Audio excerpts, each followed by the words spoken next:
I'm Heather McGrail, the President and CEO of the Greater Manchester Chamber, and you are at our Economic Development and Infrastructure Summit, which is an annual summit where we bring leaders doing true economic development to you to try to connect our business community meaningfully with the macro of what's going on. Today I think we have a fantastic lineup that you'll really enjoy. It's very tangible stuff with a lot of substance and amazing people that you'll see up here giving you true insight into the behind the scenes, so to speak.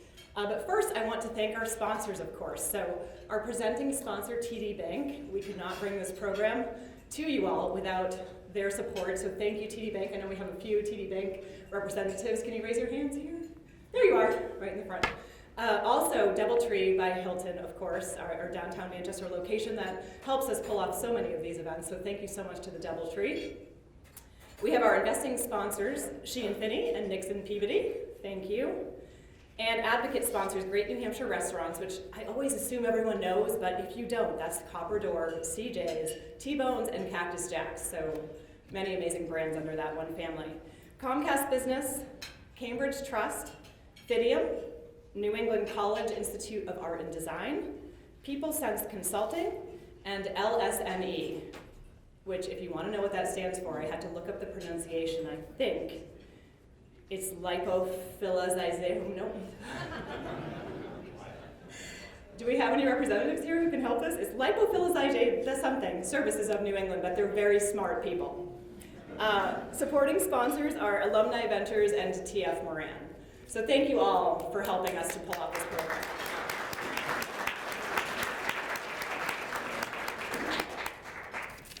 Okay, and first in our lineup today will not be a stranger to many of you is Jody Nazaka, who is the Manchester Economic Development Director who just took her post this year, but I know has already integrated her work into many of your lives.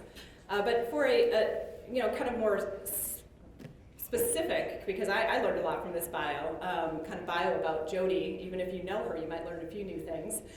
In her position, she's responsible for advancing the city's position as a regional employment and entertainment center, advocating for a more robust business climate, which we're all here to do, and creating a solid brand that fosters civic pride, builds consistency, and reflects community values.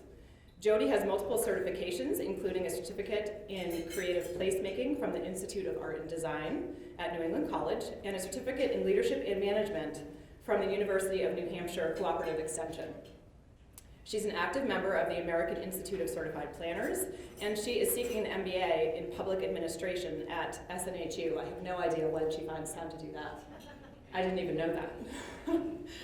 She holds a BS in environmental planning with a minor in geographic information systems from Plymouth State University. In addition to her daily work, Jody has been an active member of the New Hampshire Planners Association Executive Committee, the Northern New England chapter of APA, the Plan New Hampshire Board of Directors, the Manchester Young Leaders Council, Manchester Connects, and other local organizations. Jody is a Manchester native passionate about promoting the city as a premier place to live, work, and play, and strives to exemplify why Manchester is an ideal setting to establish roots, grow a family, and enjoy life's pleasures.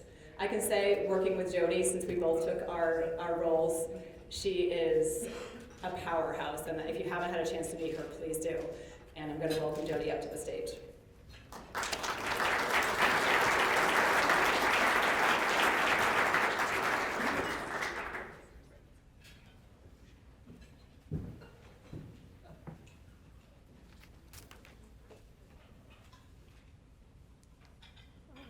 Good morning. Thank you, Heather, for that amazing introduction, and good morning to everyone in the room. As Heather said, most of us have probably met, and if we haven't, I welcome the opportunity to get to know each and every one of you. So thank you for this opportunity to present the City of Manchester's updated master plan and 10-year vision. In my previous role with the City of Manchester Planning and Community Development Office, I was staff lead overseeing the development and adoption of this plan. I spent the last 4 years living and breathing this content, and I still get excited when I have the opportunity to present it to folks like you. So the vision was formed by a collaboration of people within the City of Manchester, our residents, our city leaders, our invested stakeholders, and it was led by Town Planning and Urban Design Collaborative, which was our consultant. So I'm going to give you a little bit of a very broad overview of our plan, and I'm going to move pretty quickly through this. It's a lot of content, but I want to make sure you're getting a clear understanding of what this document looks like and what it means for the future of Manchester. So to start, before we dive into the content, I think it's important to overview what a master plan is. And a master plan is the official adopted statement for the future development and conservation of the city of Manchester. This document was adopted by the Planning Board in August of 2001. It establishes a vision and guiding principles, analyzes emerging trends, describes plans for future development, provides the city with sustainable growth strategies, and outlines steps for implementation. The plan is what will guide Manchester forward over the next 10 years. So now we can't really talk about the big vision without first telling you about the process that we use to get there, because the process is what really makes this a very phenomenal document. So the planning process really started in 2018 when the Planning and Community Development Department released an RFP seeking qualified firms to help the city realize this vision. And this was an opportunity for the city to go big or go home, and that department decided to go big, and I'm so glad they did. So after several in-person interviews with firms from all over the country, it was a clear winner that Town Planning and Urban Design Collaborative, TPUDC, which you might hear me call them throughout this, was the consultant that we were going with. And this was a planning process that was like none other. So in 2019, the process started with community kickoff meetings, and then in July, we had an open session in the chambers at City Hall. And we use this as an opportunity to really hear from the people and help establish what the vision is going to look like for the next 10 years. And we could have a closed-door meeting with elected officials and department heads and say, this is what we think the city needs. But that truly wouldn't be the best way to move forward, because this is a city of the people, this is a strong, resilient city in Manchester, and we know that this is a city built by the people. So we wanted to make sure that was coming across in this update. So we had several in-person interviews, and what really started the process was in September of 2019, we had Planapalooza, and that was a 7-day-long, multi-day, intensive planning charrette held right here at the DoubleTree Hotel, unknowingly during Comic-Con. So it provided for some interesting attendees to some of our meetings. As you can see, we had Swamp Thing, the Pink Panther, and it just made it for what can sometimes be stale content. It made it really exciting, and so we had great participation from people that wouldn't normally come out to these things. And that was 7 days long. Started at 7 in the morning, went till 9 o'clock at night, and when I tell you I was there every single day, I was there every single day. So this is really important to me to be able to share this with you, because it's very exciting. So what's important to note too is that this document is a snapshot in time. So this is based on what was happening in Manchester around that time. So from 2018 to 2020, pre-COVID. This was based on what Manchester looked like then. So as we go through this, you might see some things that are different, you might see some things that are the same, but we're using this as a starting point because now we can use this snapshot in time to compare where we are 5-10 years down the line. So in 2019, Manchester was an employment center. We still are. We're a tourist destination. We can still say that is true. A college town and a place to thrive. Our image and vibe is continuing to thrive. We're constantly ranked high on rankability lists, livability as the top 10 or top 100 cities to move to, why millennials are moving to Manchester. We always end up being in one of the top, 20 communities that millennials are moving to. A great place to grow a business. So this hasn't changed. We're still ranking high on all these lists, and we're actually ranking higher than we were then. People, this is where we've seen some of the most changes. Our population was 112,000, we're now at 115. The average age or the median age for Manchester around this time was 38. It's actually 36 now. The state's median age is getting higher, and Manchester's median age is getting lower. So where we're now median age of 36, I think the state is around 43. And that's great news. That's just showing that there's young people that want to move here. They're finding amenities, they're wanting to grow families, they're wanting to open businesses and relocate here. We have great opportunities for neighborhoods. There's different neighborhoods throughout our entire city that provide different opportunities and different vibes. So there's a place for everyone here in Manchester, and that hasn't changed. We have amazing recreation and entertainment opportunities. We have the Fisher Cats, the Palace Theater, the Milliard Museum, the Courier. I can go on and on about the list of amenities that we have here in the city. our amazing historic resources. The fact that we have 2 Frank Lloyd Wright houses here in the city of Manchester that are open to the public is fantastic. There's 5, I think, in the entire New England area, and we have 2 of those 5 that are open to the public. The other 3 are private residents. We have amazing natural resource inventory that we continue to protect, and we try and make that grow each year. Our learning is thriving here in Manchester. We are certainly not shy of higher education opportunities in the city. Working. Manchester is not the undeniable retail and employment hub of the region. We have an estimated 70,000 jobs here in the city, and we have a net migration of people coming into the city of about, I think it's 36 to 37,000 people that come into the city to work that don't live here. Shopping. We are the shopping hub for the region as well. We bring in a little over $1 billion annually in our retail sales. And that's not from our residents, that's people coming into the city and spending dollars here. We have a great transportation system here. We have a high walkability score. We identified around this time that our bikeability score is relatively low, so we know that that's something we'd want to work on. Extending commuter patterns is something that we identified too in this snapshot of time. It's something that we want to see expand. And working on how do we expand bikeability in the city, how do we make those connections, and where do we see the trends going. So after we had that snapshot in time, and we had all the data gathered, and we heard from the residents and the stakeholders, we developed a vision. And the vision is what's the exciting part about this document, because that's what's going to take us into the next 10 years. And the vision is based on a set of guiding principles. So the guiding principles is what's going to help ethically move this forward. Every time we're making a recommendation, we're looking towards the guiding principles and making sure that we're following the standards that we said we would. And the best part about this is when the master plan consultant was here, it was very clear within a short amount of time that speaking with the city leaders, the elected officials, and hearing from the citizens, that innovation would be the theme of this document. And innovation here means building on strong foundation for Manchester to move boldly into the next phase. So through this new vision, the city has an opportunity to continue to evolve over the next several decades into a place with a clear identity, high quality of life, and a self-sustaining economy. So the next couple of slides I'm going to go through, again, I'm going to go through these kind of quickly, but I want to make sure you have a good sense of like what this document really means for the city, and building off that theme of innovation. So every recommendation in this document has an innovative theme to it. And I wasn't able to include every single page or recommendation in the document, but I think by the end of it, you'll see that a lot of this stuff is moving Manchester forward.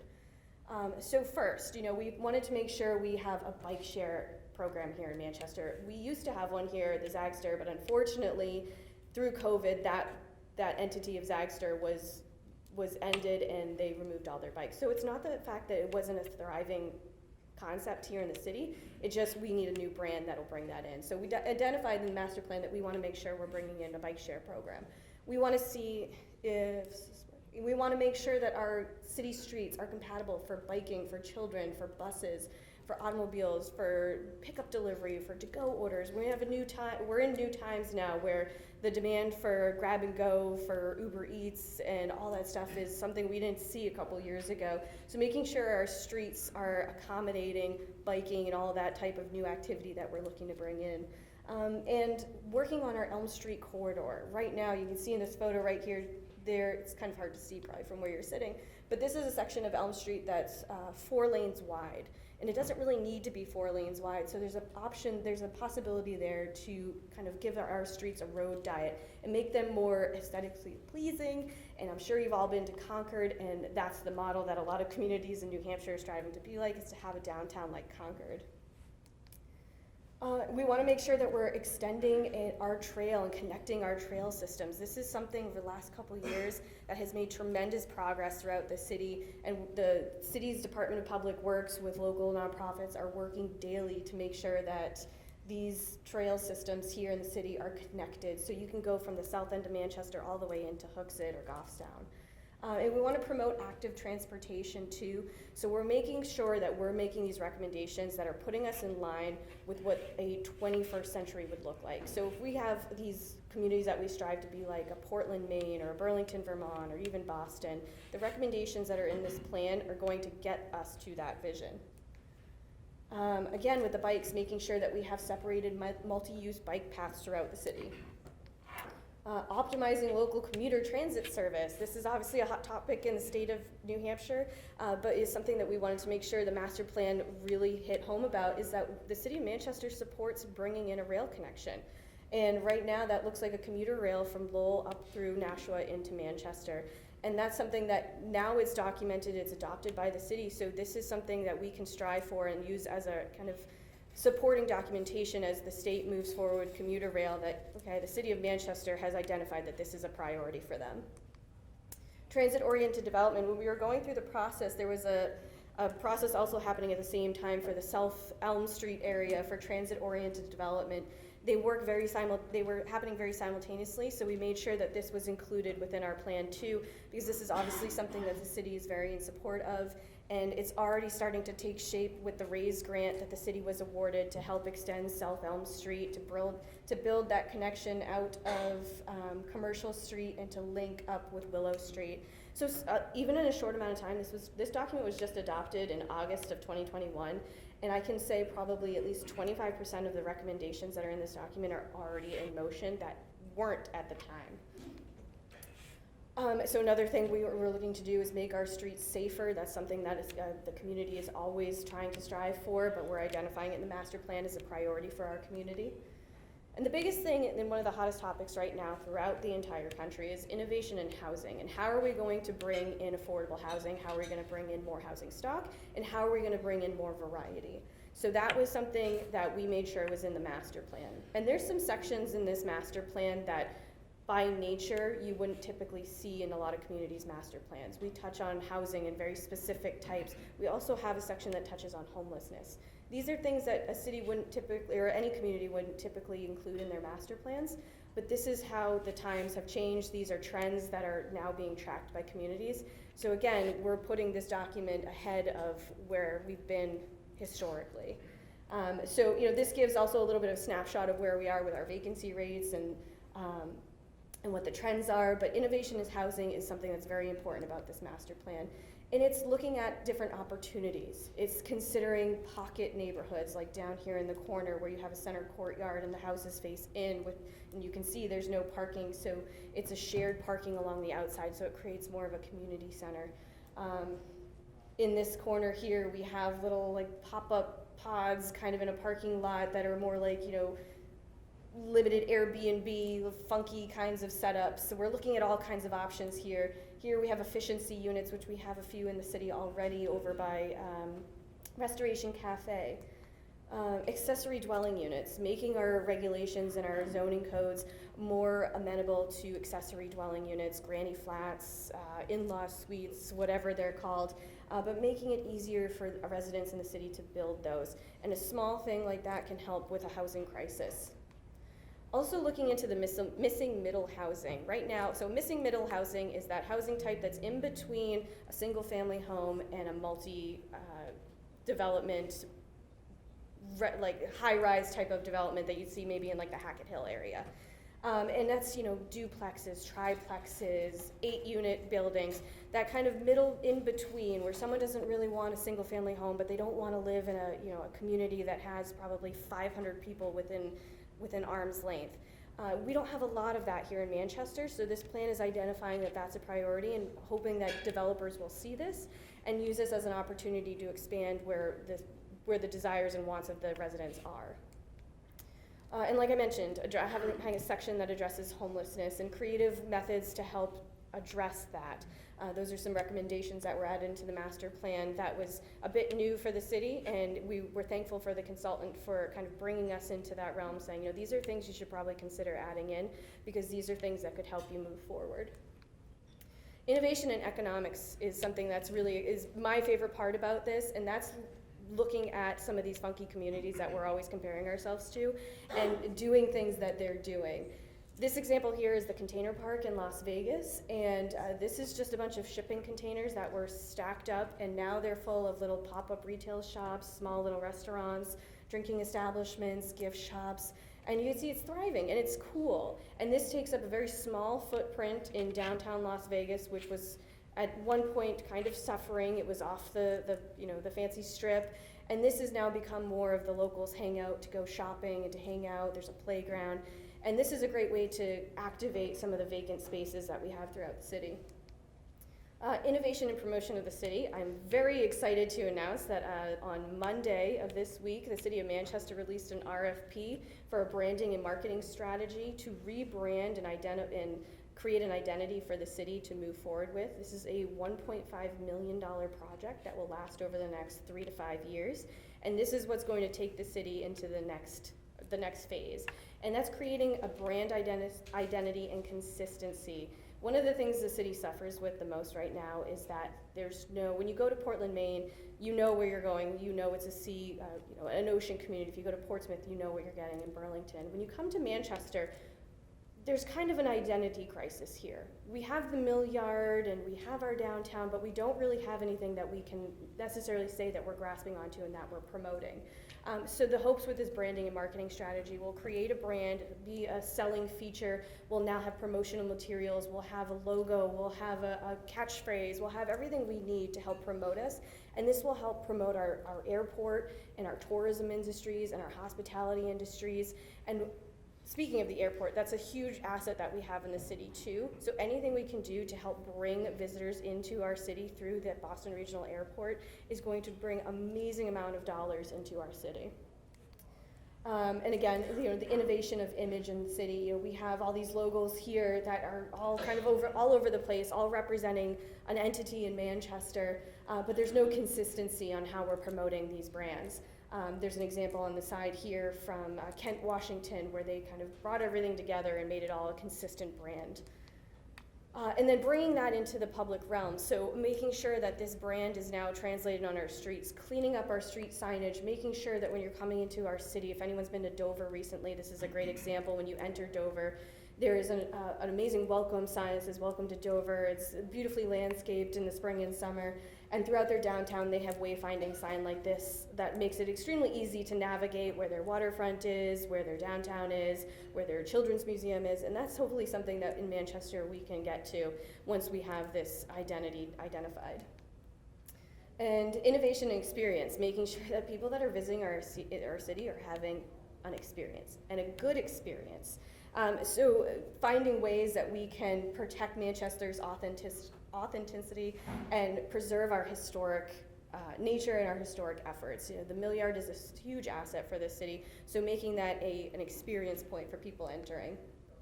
Bringing in more arts and entertainment into the city, being supportive of history events, festivals, activities. The Manchester Taco Tour that the Chamber put on this past year is a great example of how an event can bring in a lot of activity to the city. That brought in over 50,000 people within a 3 to 4 hour period of time that were experiencing our downtown and spending money in our city. Innovation and design, seeing more developments that look like this down here in the corner. There's no reason why Manchester can't have developments like that, but now we're laying it out in a master plan that's going to guide development and show developers this is how we want our city to look. And we use this document in our meetings with developers, when they're going to the planning board, the zoning board, as a guiding tool to say, this is what the residents said they wanted, and please make it happen. Establishing streetscape design standards too that help beautify our city. Here's a great example of one down the corner. If you can see here, this is where the True Hotel was built. And rather than just building, a hotel on the corner and leaving it as is, this was an opportunity to do these bump outs at the intersection that help slow down traffic. It makes it easier for pedestrians to cross. And when they're landscaped, it just creates a better sense and a softer feeling intersection. Adding more of those to our Elm Street area, which again will make it easier for people to cross, and it just makes it more beautiful.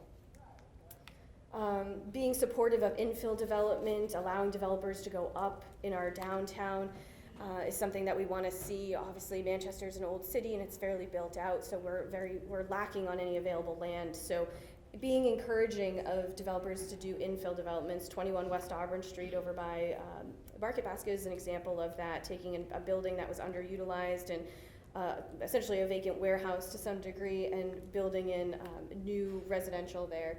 and also allowing the downtown to build up. If there's a building that's 2 stories on Elm Street, there's capabilities, obviously with engineering needed, to build up and create more of a, that urban feel in the downtown area. So all that said, that's a very short snapshot. This document is 230 pages. So that was a quick snapshot of some of the more innovative recommendations that are happening in the document. But the end of the document has this growth and conservation framework. And what this was a part of the document that was established through collaboration with the residents. I mentioned that 7-day Planapalooza planning charrette. What the consultants did during that time is they allowed people, they had maps all over the bar over in the old JD's Tavern, and they said, just write down some ideas. And they let people just scribble all over these plans, identify areas that they wanted to see improved, areas of concern, and then they compiled all of that after the end of 7 days, and they said, okay, we've heard a lot about people circling this area, and they want to know about that area. And what they did is that they did some artistic renderings, and they showed the people what infill, what creative design, and what thinking outside of the box could look like for the city of Manchester. So the first area was actually a recommendation from the planning staff, and that was Hackett Hill. Hackett Hill, if anyone's familiar with that, it's an area that the city has, I think 7 or 8, 9, 10 properties up there. It was formally laid out to be a potential campus for UNH that they ended up abandoning that idea, so then the city rebought the properties. And it's an opportunity to do a new type of development. What's envisioned up there is a kind of like a bio-working, live-work kind of innovation community, if you will. You can see here it's laid out as an innovation village, mixed use, mix of residential, education campus. And what's going to make this successful is when the state does their exit 6 and 7 improvements and creates a new exit ramp to access this location. But what that could potentially look like is something like this. You've got education opportunities, you have office space, you have retail, you have living, essentially creating a whole new community within the city of Manchester that's built around innovation, biotechnology, conservation, and we have some bioretention areas here and trail networks. This is abutting the conservation land that's up there too, so taking in consideration that as a benefit and an opportunity to build off of that too. So this was something that we would really like to see. This is obviously a very big undertaking, and it's a lot of property up there, but this is something the city is very encouraged and passionate about seeing happen. Also downtown. So the consultants heard a lot from people about the downtown, and they wanted to see more. They wanted it to be more lively. They wanted this, they wanted that. And what they did was they kind of ran with that. So what you're looking at is the Gatlinburg district. I'm not sure how well this pointer works. We can see we have the arena here, and you get off the highway across the river. And this is developed through innovative infill.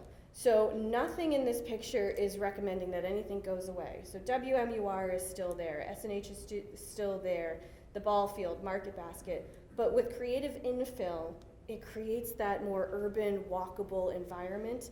And I wish I had the aerial to show you that you can take a parking lot and build around it to make it look like it's buildings up to the street, and you're hiding that parking, so it's a more pleasing pedestrian experience. This is a great example, and I always love sharing this one because everyone knows where this is. This is Arms Park, right along the highway and in the heart of the mill yard, home of a former mill building that was demolished many, many years ago, and now it just sits as a parking lot. So the consultants saw this, you call this Arms Park, but it's a parking lot. We're like, well, no, it's a park, They're like, that stretch of grass areas, you can't call that a park. They said, well, this is what a park would be. And they reimagined it, and everyone's like, oh no, you can't do that, we need the parking. And they said, we are not getting rid of the parking. The parking is now just hidden in this garage here that's flanked by buildings that have green roofs, solar panels. There's more of a green space for activities. There's a water feature, an amphitheater, a clear view from the downtown down to the river. So it's activating the riverfront and making it more of a space that people want to hang out. Because if any of you have been to Arms Park in the summer, this this stretch of green area gets a lot of activity. So imagine if it looked like that, how much more people would be hanging out there and activating that space.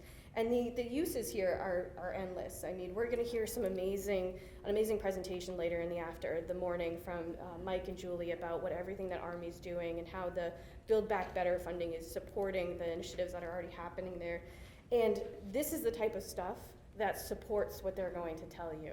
This is the type of environment that the new workers that are gonna be doing these jobs want to be a part of. In another shot from the mill yard too, so this is, you see actually UNH Manchester in the background. So this is coming basically south on Commercial Street right before you get to Granite Street. And this really bothered the consultants when they saw this. This is a photo that they took, and they said, so you've got a crosswalk here, but then if you're in a wheelchair, you're immediately met with a fire hydrant and some cones and a dirt area and some riprap, and it's a very unfriendly environment for not just a pedestrian, but especially someone that has ADA compliance issues.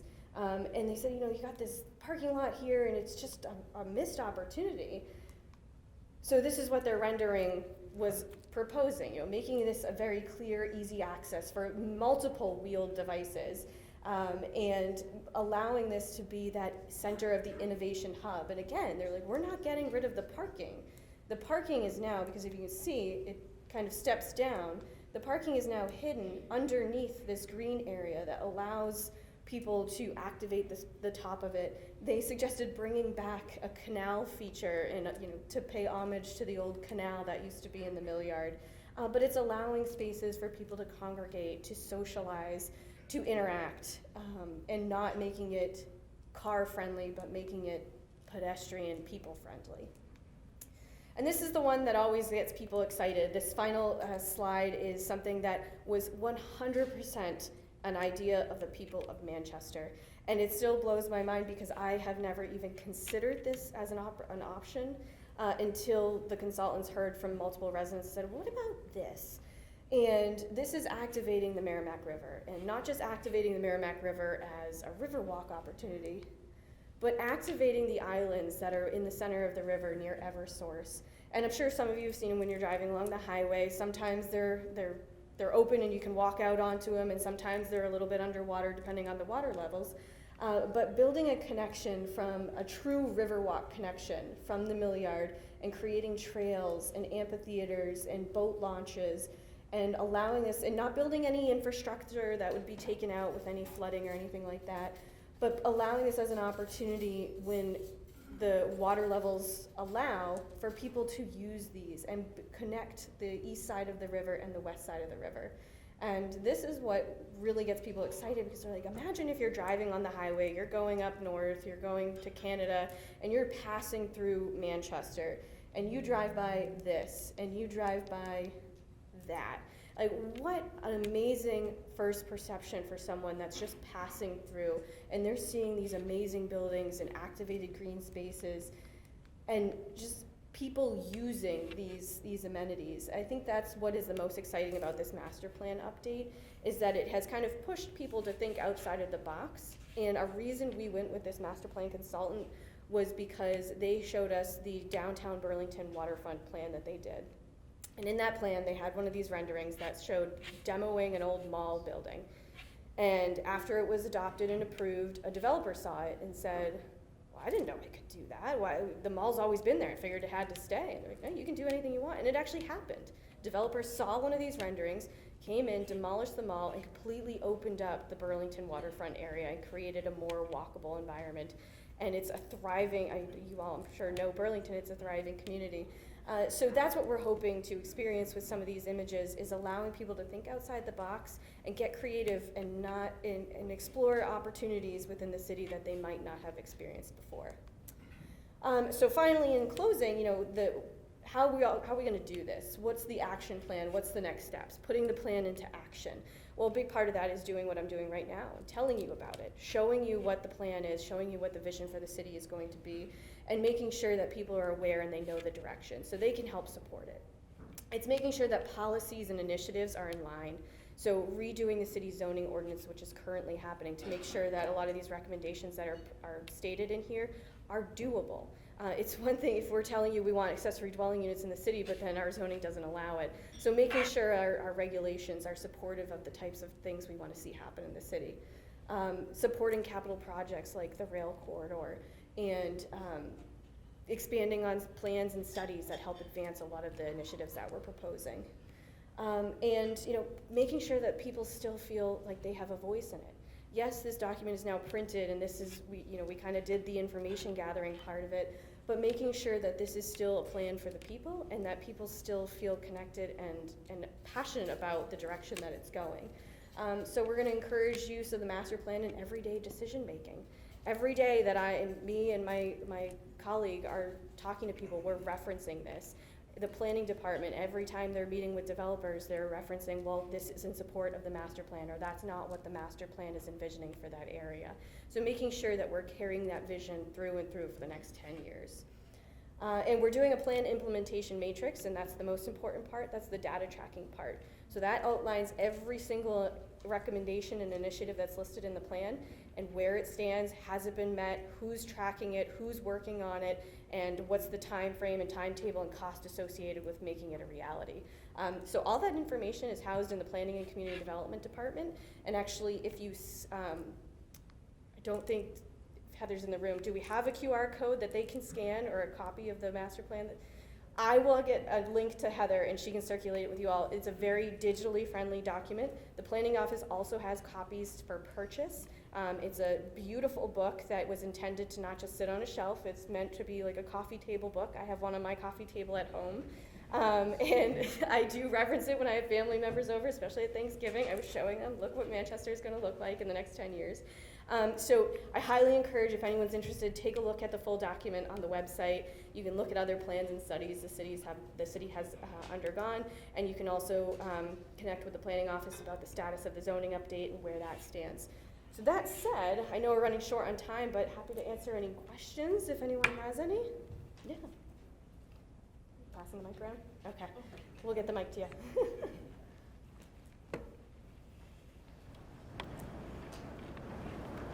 My name is Clara Glonier. Hi, Claire. Hi, I'm on the board of Amherstgate Industries, and at the present time, we have reverter rights to the armory on Canal Street. And we've been working on that project for a significant number of years, but we're starting to hear we're making some movement. And within the next 10 years, maybe, we'd like to be in the master plan. Did you address the issue of the armory, of what should happen? So I'm actually so glad you say that, because yes, we had that and another property in the north end identified as 2 properties to explore and do a big vision for, but at the time it was so unclear and we thought that the ownership wouldn't even allow or entertain anything, so we pulled those back. So absolutely, the armory is something that's always kind of on our planner brains about what is that going to look like in the future. We'll be contacting you because I want the rest of the board to hear. Absolutely, thank you.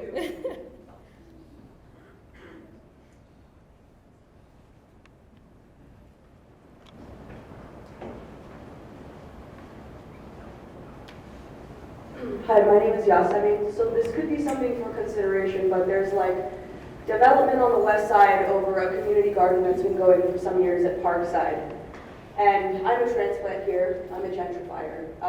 But friends of mine who have lived here for decades and raised children and done pro bono work for underserved populations to bring sports to kids who don't have it, keeping them off the streets and engaged, have developed those parks.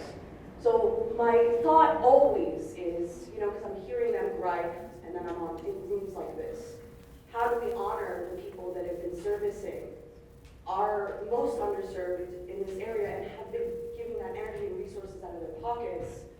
And so we're talking green space and this and that, but how do we actually pull in these people and say, hey man, we see you, you've been here for a while, and we respect that. Yeah, absolutely. And I'm so glad you're mentioning that, because that was something that we were very considerate of and passionate about when we were going to this process, and hence why we hired the consultant we did, because we knew making sure those voices that you're referencing that typically aren't heard were heard during this process. And I'm going to be completely honest, if we were to just do this from the staff perspective within the city department, we wouldn't have been able to develop kind of the vision and the equity piece that we were striving for. So we're always trying to make sure that those voices of the unheard are part of the process. All I can speak of is for this is that we made sure that we were going out to the communities and having in-person community meetings, providing childcare when we were having those meetings. Some were held in the old Oddfellows Hall over off Lake Ave. We provided food. We knew that a lot of these unheard voices weren't going to have the opportunity to come to us, to come to City Hall, to come to the Aldermanic Chambers. One, that's kind of intimidating. Two, that's not always possible with work schedules and childcare. So making sure that the city, moving forward, anytime there's public engagement opportunities, is going to the people and making sure that they are heard and finding every opportunity to make that possibility, whether that means translating documents into other languages, providing childcare at public meetings, providing on-site translation. And that's something that we always strive for in the city, but I think we're getting better at as we move forward, and we're trying to be more inclusive when we're thinking about big plans from a city's perspective. Any other questions?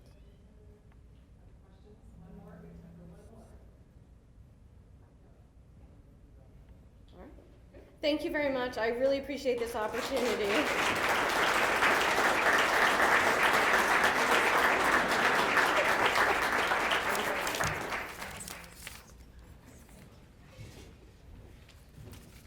Thank you so much, Jody.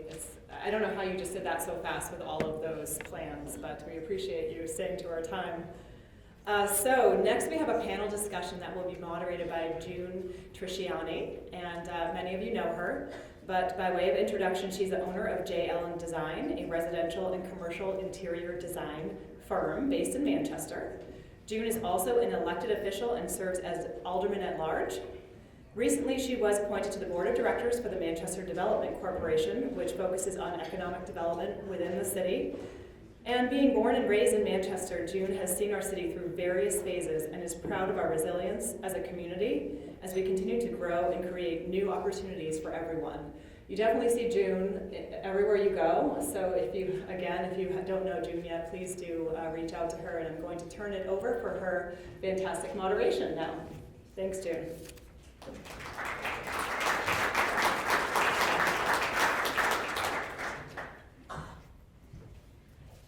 Thank you. I am so grateful that all of you chose to spend your spend your Friday morning with us to learn a little bit about what's going on in Manchester.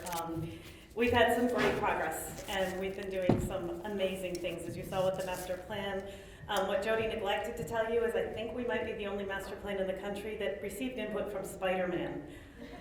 During the events we were planning and all the public events we were here, it just fortunately coincided with Comic-Con. So we had some great input from visitors and guests along the way. So I'm going to kick off the Movers and Shakers panel today, and I would love for the three of you to kind of head on up, and we'll start with introductions and kick this off.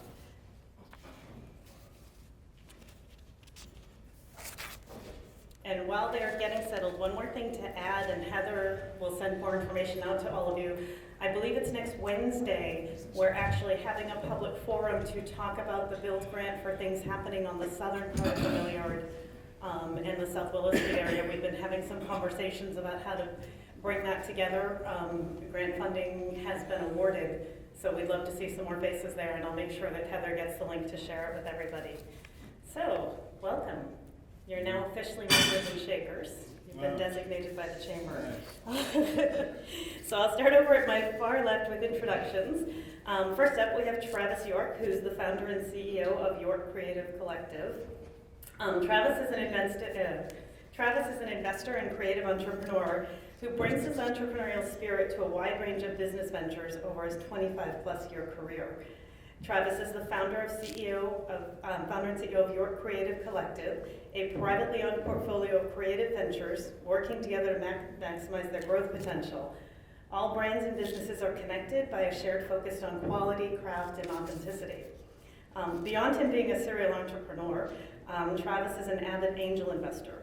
As an investment partner and advisor to York IE, a hybrid strategic advisory, investment, and operational growth firm, he has invested in several companies, including Cloud App, Crystal, Datanyze, which has recently been acquired by ZoomInfo. Travis is born and raised and settled in New Hampshire. He's extremely active within the community. He has a Bachelor's of Science in Mass Communications and Advertising from Boston University. Next up, we have Stefan Silbright, who is the founder of Est-Team LLC. Stefan runs an outsourcing firm that provides estimating services, project management support, and business development for contractors. Their company specializes in a niche industry of drywall, metal framing, insulation, and doors and hardware. Stefan is responsible for sales and marketing of Est-Team LLC and the oversight of all operations. His ability to provide results to his customers is backed by his extensive experience in the industry, including 30-plus years of management experience and 20-plus years of estimating, on-screen takeoff, and quick bid experience. You're that old. Good morning, Manchester. As of 2 days ago, mine said 20-plus year career. I just changed it to 25. You had to finally bite the bullet, huh? I finally had to accept it. I only have like 10 years doing this, so I'm just gonna go with that. And last but certainly not least, we have Michael Ketchen. Michael is the owner of Commonwealth Collective LLC. Michael's always had a profound interest in real estate investment, and after working as a high school administrator for over a decade, he brought his vision to life by leading the creation of the Commonwealth Collective LLC. Having served in a leadership capacity for most of his professional career, he brings effective management and networking skills to the company, thriving on meeting others within the industry and building new relationships. Over the last 5 years, Michael and his partners at Commonwealth Collective LLC have scaled to nearly 300 units of value-add MF and completed multiple value-add luxury short-term rental projects as well. Their business plan is focused on a simple 3-step framework of acquisition, stabilization, and stabilized optimization. So with that, we have some really varied backgrounds and experiences for you this morning, and I'm excited about that. It's these voices you heard from Jody with the master plan. It's having these voices and these developers and these groups coming together that are really helping us move Manchester forward and take the next steps of where we need and want to be for the future. So we're going to start with some questions. Also, public input is welcome, so any questions you have. But I thought what we would start with, we have a few slides for everybody, for each of our panelists. And I think we're starting with Travis, right? Looks like. Get my order right, I think. There we go. So we're going to start with Travis. And the question for you in just a few minutes is describe what excites you most about your current projects and initiatives and why you chose to do these initiatives in Manchester. Want me to answer right now? Go ahead. Okay. It's like picking a favorite child. So I have undiagnosed ADD, so my projects are wide-ranging. I think the key for me is they all have to interrelate with each other. So when I do a real estate development project, like the Cigar Building as an example, its primary purpose was to house some of my companies, which are creative in nature. In doing so, it allowed me to attract other companies that I felt were complementary to us and would be good to associate with and be around. And that's now led to trying to expand some of that. So the building next to here at 215 Canal Street is an industrial building, one of the few downtown. One of my companies is a television production company, and we had our studios in Western Massachusetts. And once COVID hit, we stopped doing a lot of on-site shoots and recognized that having the location a few hours away from our headquarters in Manchester and our other offices in Boston were a little out of the way, that we could expand in Manchester and bring some of that capability here. And so key to that infrastructure project is that we'll be the anchor tenant with a television and video production studio in a building that serves a different purpose, but a comparable need to bring creative entrepreneurship under a roof and collaborating with everybody in the other parts of the property. So that's what I'm most excited to be focusing on into next year is moving some of that offering here to New Hampshire and complementing this building and some of the other things we're doing with spaces to do that. Okay, I think you're up next. I'm next. Okay, we're skipping over. Okay, how's that? That's the 215 Canal Street, that beautiful building right there. All right. And Wait till it's done. did I send you a front slide too? Because that might make more sense. But if not, I can talk about the back That would be, yeah, there we go. So, thank you guys for having us. Thank you to Jody and Eric and everyone else and Heather for putting this great event together. I wanted to start by saying the reason I'm either crazy or I'm probably definitely crazy for still doing this is we are actively trying to clean up Manchester Street, and it's largely in part after I met Jody and Eric. I turned down an offer for more money than I thought I ever would to sell that building, and I actually went and bought another one. So I don't know if that makes me smart or really dumb. But with that said, it's the thing I'm most excited about is I'm a big believer in leading from the front. You know, I preach sole accountability is what we teach. I own Commonwealth Collective along with my wife and one other business partner. We are not a big company. We've scaled pretty quick, but we're still relatively not a big company. It allows for flexibility. It allows for us to be creative. 37 Manchester Street was the first multifamily building we bought. We didn't know what the hell we were doing. To be honest, I still don't know if I know what the hell I'm doing, but here we are. So we were under contract to sell it when I met Eric. And at the same time, 55, 57 Manchester Street came up for sale through a buddy of mine who had decided to go in a different direction. And I talked to Eric and I met with Jody, and I realized there was a real opportunity here to do something creative and kind of play out what we had dreamed about a few years ago when we got started with Manchester Street.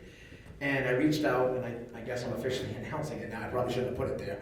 But back to leading from the front, I have secured a couple of great commercial tenants that I believe tie in directly to the master plan that Manchester's trying to put forward. In Troy's Fresh Kitchen from Londonderry is committed to bringing 2 locations.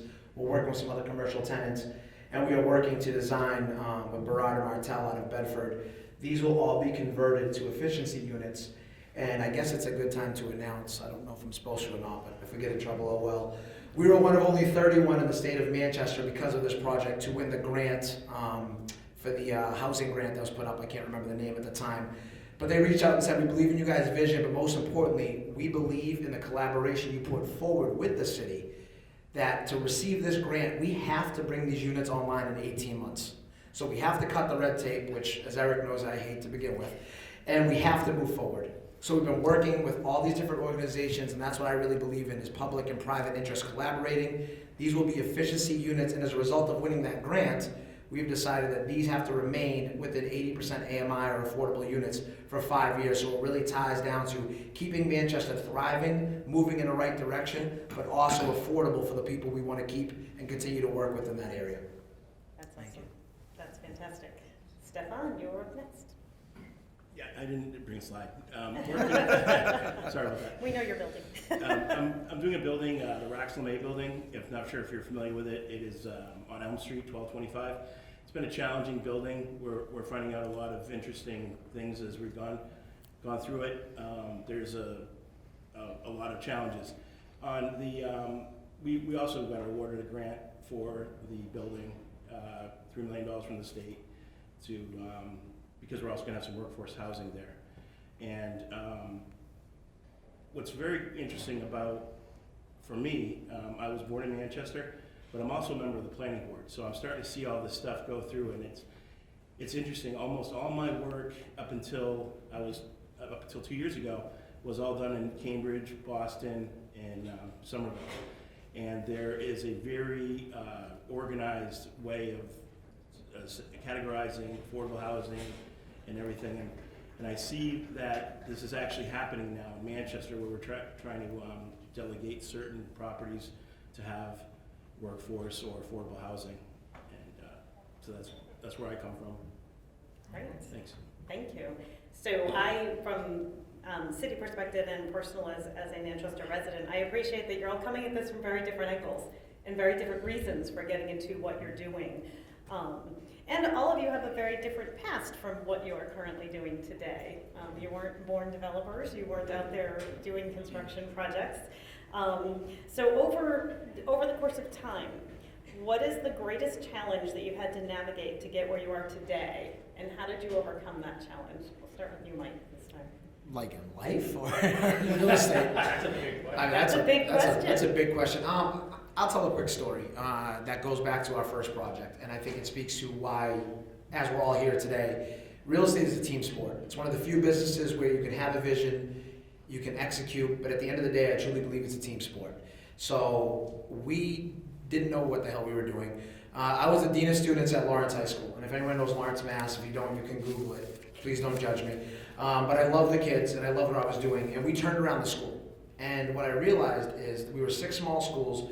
We are the only active, to this day still, successful high school turnaround of a level 5 to a level 1 high school. And what it showed me was true leadership, taking ownership, having a clear vision, and how everyone can work forward. So on our first project, of course, I've got all this going. I was 33. My father passed when he was 46. They thought I had a heart attack because what I was doing in Lawrence High was that stressful. And I realized I had to do something else. My wife was commuting to MIT to work. We weren't seeing each other. So we get into our first property, which we still own to this day. You know, it's now an Airbnb in Kennebunkport. Didn't know what we were doing. Figured it out with a couple different loans, and I'll never forget, a month into the project, the contractor we had paid all this money to because we were going to figure it out. You know, I'm the big rah-rah guy, I'm big in the front. I got a call from the police department because he had been arrested because he thought it was a good idea to have a bonfire and shoot guns in the woods in Kennebunkport next to a school. And I thought we lost money, I thought my career was over, I thought all of this. And this was a pivotal moment, right in the beginning of our career, where my wife and my business partner both said, we've got this. Our slogan is GSD. You can figure out what that stands for. Strap on your boots, pick your chin up. We believe in you, we believe in this vision, and we'll do it. Fast forward 4 years later, we're turning around a 111 unit building in the Seacoast that everyone thought was impossible to turn around. We are doing it. We've turned around successful buildings in Manchester. We have about $35 million portfolio under management, all our own. We don't syndicate, we don't do anything like that. It has been a heck of a ride, but I think in that pivotal moment, that could have gone any way. And it spoke to why teams are important, and the team that's in this room and the team that Manchester's put in place to do some of this stuff is very vital. Great, thank you. Stefan? I would say that this job right now is the most challenging job I've ever had in my life. I was given a suggestion that I go down and check out what was going on, and brought that job back to life. A year ago today, we were actually sitting down having a meeting trying to see if this job was actually going to go forward. I was able to get together an investment team and a GC to help the current owner get through this, and it's been, like, I just think that chaos is order to me, but this is beyond chaos. And my background, actually, I was a theater major, so I kind of look at things a little differently, and I graduated from Central High School, and we used to have budgets of $15 to make drywall sets. I mean, sets for plays and stuff. So I figured out maybe I can do this, and I went to Florida for a couple days with my wife for our anniversary. Came back and was able to get all the parts and pieces together, and thankfully we did get awarded $3 million to push us through it, and it came at a perfect time. And so that's been the most challenging as far as work is concerned. And I can attest to that. Being on the planning board from the inception of that project, we were getting a little nervous that things weren't going to happen, so we're grateful that your team kind of was able to step up and get us through this. And if I wasn't from Manchester, I would have walked away. I definitely would have. I'll stick with the Manchester theme, I guess. So growing up in the area, enjoyed it very much. Family's been in the area for a long time. I don't know if I would have ever thought I'd be in Manchester as an adult and having a family here. I think growing up in the 90s in this area, it was a much different place than now. There didn't appear to be a lot of opportunity. There didn't appear to be a lot of creativity, and I've always been a creative being. So I went to Boston University and was a first-generation internet kid, fell into advertising, marketing, branding, started playing on a global level. All my job opportunities were elsewhere. Chicago, San Francisco, Paris, New York City, all these different places. And I was in that world for about 7 years and had to make the decision where I was going to go next, and realized I wanted to be back in Manchester, New Hampshire. I have 4 younger brothers. I was seeing things starting to evolve here. The challenge was being a big brand marketing guy at 27, wanting to work in Manchester, was a little bit challenging to know what the opportunities were. So I recognized I had to create my own destiny. I had to try to figure out, how do I build a company that can support the creativity at the level I want to play it at. And somebody gave me the brilliant idea to not try to start from scratch. And that is probably the best advice I ever got, because I was able to find something that was established, that had a history, heritage, and had an infrastructure, and then I was able to modernize and scale and grow. And that is exactly what my real estate development philosophy is too. I mean, almost everything I do nowadays has something that's rooted in history, heritage, try to reclaim what's good about it, but bring modern thinking to it, make it relevant, and then scale it and grow it. And that experience coming back to Manchester, I think, is what paved that path. That wasn't a planned answer, by the way, but I think it's pretty poetic, actually. It might be marketing. Yeah, well, maybe, yeah. It's almost like he does this for a living. Yeah, I know. Yeah. The bullshit meter just went like way up, but yeah, that's a real answer. Anyways. I think, just in the interest of time, do we have any questions from the audience for these gentlemen? Oh, you guys are easy. This is great. Who's gonna win FIFA? Oh. I don't watch. I watch real football. I don't know. That's probably offensive. I don't know. That was probably offensive. I said it wouldn't take too long. Jody's mad at me. Mike Phillips with Lone Ventures, and thanks guys for your work here. Just wondering from Jody's great presentation with respect to, in particular, the green space ideas down at the Riverfront Park. How do you guys see that as, to me it's sort of like there's a stage you work on the green space that will really help the people that are here now, but makes it more attractive for more people to come and utilize your developments that you're working on. Just want to get your take on that. I'll go first. I think the strategic plan is really awesome. I think even the look of it and the way it's presented shows progressive thinking. I think the challenge with anything like this is who's going to pay for it. And I think the challenge with green space in a lot of situations is it might take private developers to help create some of it, but it's a hard thing to monetize. So going back to the public-private approach that I was talking about earlier, I think there's some give and take that has to happen with some of these projects. You know, basically balancing what is good for the community and for the residents to enjoy, but also what is rational for private investment to support and ultimately get a return off of it in some way, shape, or form. And so I think all these projects, there's ways to balance. You know, it's almost like a freemium model. What is free for use by everybody versus what is paid for use by few. And if you can balance those things in the public-private sector, I think you can get a lot further than just expecting that, you know, some ultra-rich person out of nowhere is going to develop Arms Park like that. I'll jump in next too, and I think it goes back to what I said. Is, you know, you want everyone to have a voice, but you need leadership with a vision, right? And what attracted me to the master plan, while we even, you know, tweaked what we were doing in state, is there's a very clear vision. It's not every day you get an opportunity where a city's already this size with this much going on, but I think everyone to a man who's invested in Manchester, whether it's on the public side, the private side, the residents, everyone sees the opportunity, everyone wants to move together to make it better, right? So when you look at this plan, look carefully at what they're talking about. They're addressing, they're not running from the problems that we're all talking about in today's economy. They're looking to address them. It's going to take action, it's going to take collaboration, and most importantly, it's a breath of fresh air when some of the decision makers on the planning board, on the economic team are saying, we have to have some zoning changes. We have to address these issues, right? We can't just ignore them. We don't want to kick the can down the road for the next guy to figure out. We really want to attack this head on because of the opportunity we have. And as a real estate investor, that attracts me to a market that I believe in. I could just add one thing. Manchester was a planned city, and if you look, we already have a lot of good green space. And what we have also noticed is the RFPs that are coming out, for example, the Pearl Street lot, it has a strict list of requirements. It has to have, you have to be able to use, to build a building for residential and add green space and have enough parking for the parking that is in there. So there's just different ways to think outside the box and make everyone have the same goals. We have Lauren's got the microphone for you. Guys, a tough 2 microphones next time. Hi, thank you very much. I'm very impressed with what Manchester is doing.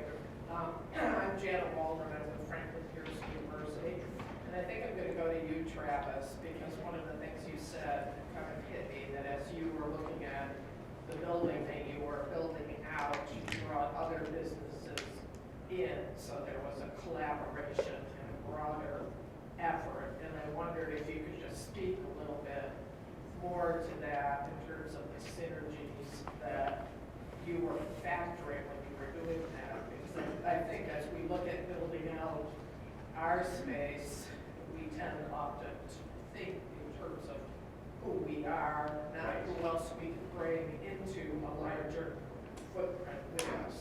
So appreciate that. Absolutely. The easiest way to answer that might actually be talking about the physical space for a minute. So I'll use the 724 Cigar Building. It's a 60,000 square foot building. It's gorgeous if you haven't been in it. It's got huge windows. It's all brick and beam.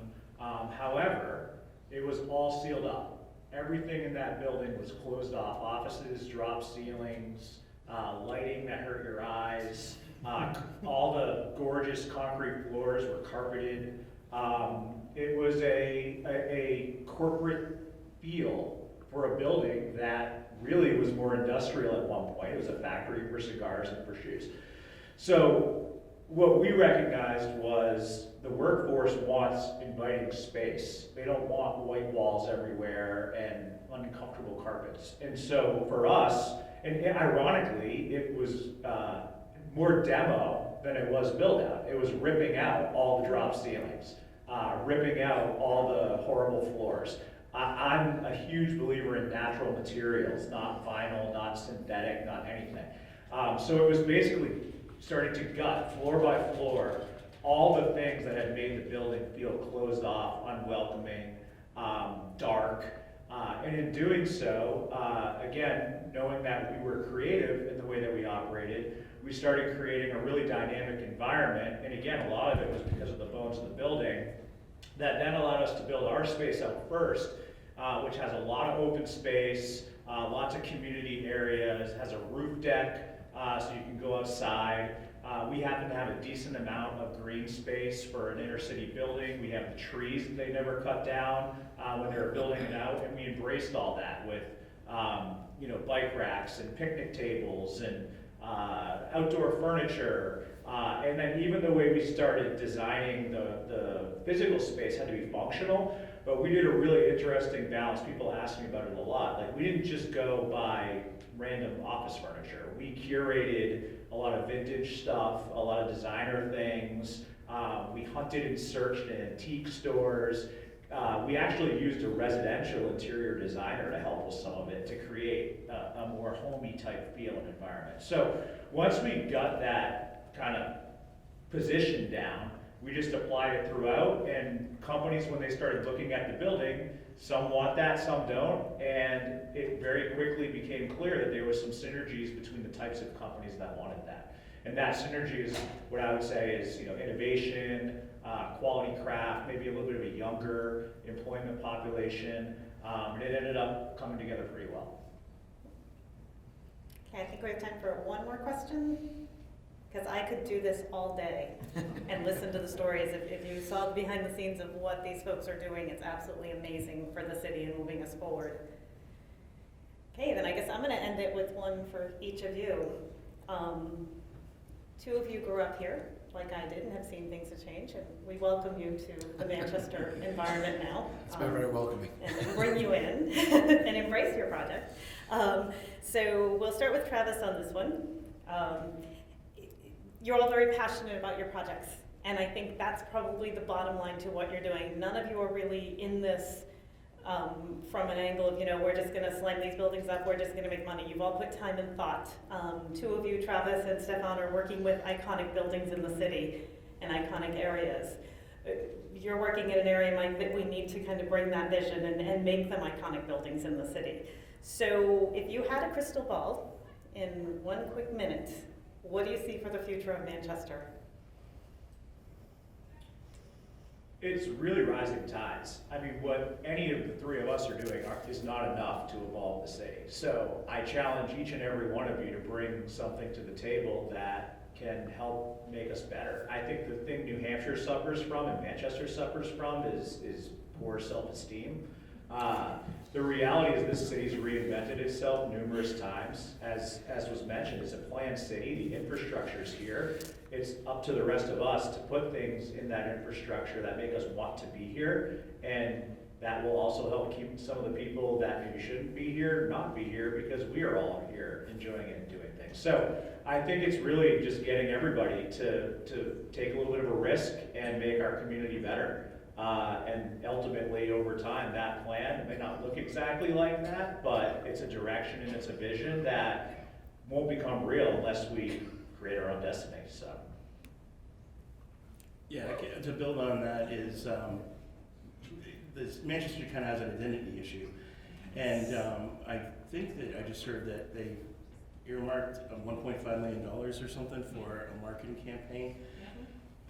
That's pretty exciting.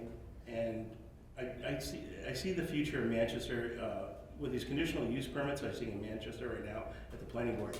Some of the buildings are just going to stay the same, but there are some exciting projects where they're knocking down Athens Restaurant and the Central Ale House and building a 9-story building.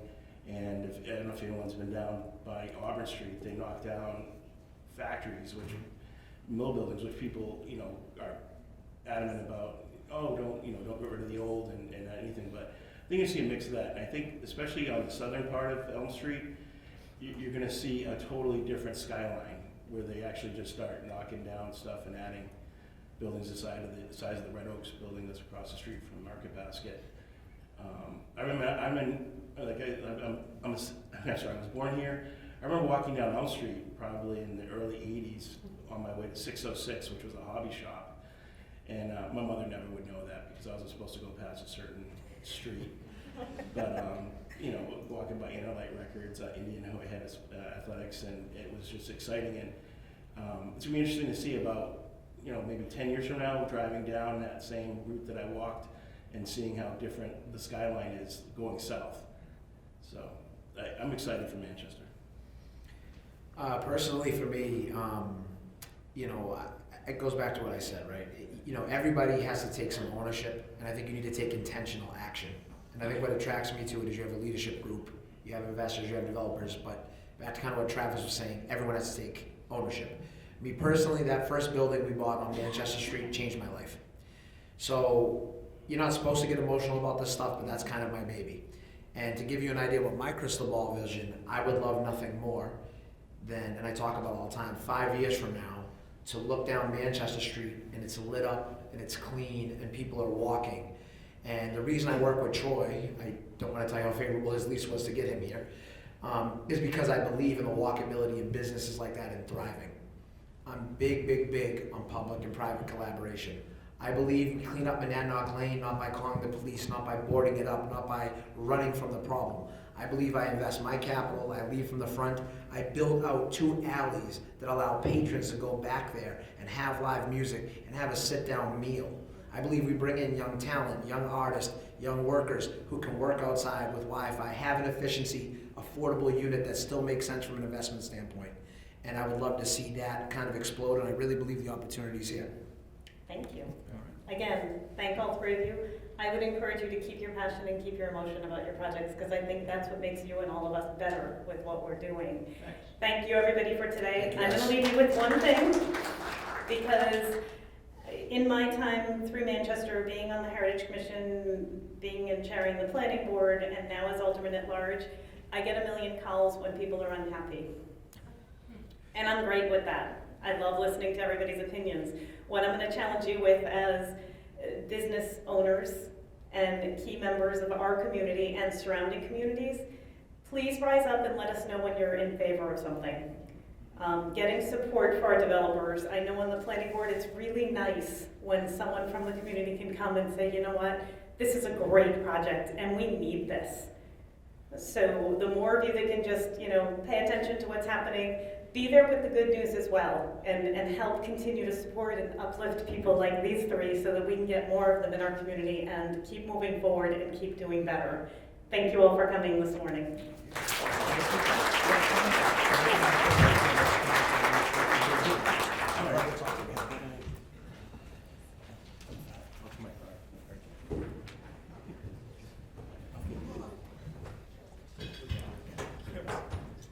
Well, that could have gone on for all day, right? So next we're going to bring up two speakers that are going to inform you about the Build Back Better grant, which I know a lot of you have seen in the headlines, but feedback we received at the Chamber was that there was still a lot of questions about what does it mean, what is the actual structure. So we are going to hear from Mike DeSalle and Julie Lenzer about that. So just a quick bio for each of them first. Mike DeSalle has been serving as the Dean of the University of New Hampshire, Manchester for over 6 years, and almost the same time as Chief Workforce Officer of Advanced Regenerative Manufacturing Institute, which most of us know as ARMY. Mike is also the Dean of Granite State College in Concord, and these leadership roles in higher education are preceded by an impressive long list of President and CEO titles for companies in the tech space. Mike is also a Greater Manchester Chamber board member and is often seen everywhere doing all kinds of good for the community. Julie Lenzer has an undergraduate degree in computer science, a master's in machine learning, which I've never even heard of, amazing, and is just a technology translator and activator. From quantum to AI to immersive media and now to manufacturing of regenerative medicine technologies, she focuses on unleashing high-tech innovations to disrupt industries, save lives, and overall to make the world a better place. We're really glad that Julie has decided to join our community this year as Chief Innovation Officer at ARMY. Prior to ARMY, Julie was Commissioner for the Maryland Economic Development Commission for over 6 years and Chief Innovation Officer for the University of Maryland, Director for the Office of Innovation and Entrepreneurship, and Senior Advisor to the Secretary of U.S. Department of Commerce in Washington, D.C. And now she's here. Also, wanted to let you all know you can purchase a book because she's an author as well. And it is called Parentpreneur Edge, What Parenting Teaches About Building a Successful Business. It is on Amazon. So without further ado, I'm going to welcome Mike and Julie to the stage. Thank you so much.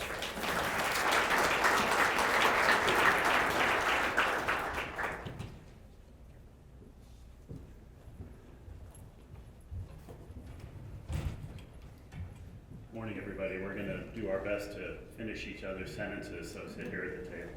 And just mind, we don't care. So if I cut him off or he cuts me off, we're good with it. So first of all, thank you. It's great to be here, and it's nice to have this capstone after that last panel. Starting out with the city's vision, which is really exciting. Hearing how developers are also excited about it.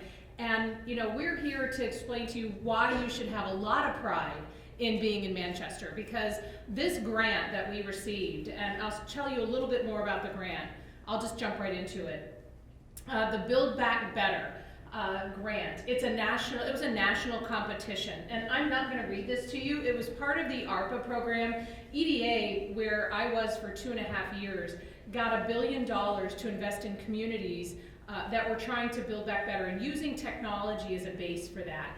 And so they received originally 562 applications for this, and the city brought a group together and they were down selected to 60. And so from the 562 to 60, I joined February 1st. We had 6 weeks to get the proposal done, so there's nothing like learning about an organization by writing a proposal for it. So I took the lead for ARMY, and in 6 weeks we put in a proposal, and out of the 60, 21 were selected. And so you have everything to be proud about what the city has done and what's happening here in Manchester. And I want to just give a shout out to Jody, because she was it's called RECO, our Regional Economic Development Coordinator. I don't know what it was called, but she's our RECO. And she really took the lead in pulling the team together, and it truly is a community event. And if you can see this, one of the things that we did as part of the grant is we created a council called the Build Back Better Next Gen Manchester Resiliency Council. And Ted is here. Thank you, Ted. The airport has been a part of this, MTA, Southern New Hampshire, UNH, ARMY. And this is a collaborative, and there will be others that are added to this organization. And the idea of the coalition is that we're going to look at this holistically. There's several projects which we'll explain to you in just a minute, but we want to make sure that each individual project, that we're all working together towards a common goal and looking at the bigger picture. But before we jump into, I guess there's one more about, just to tell you how impressive this is. These were the winners or the awardees in the Build Back Better, and I believe, we were the only one. There was one in New York, or one or two in New York, but There's none in Massachusetts. Just saying. So again, it's something you should be really proud about, very competitive.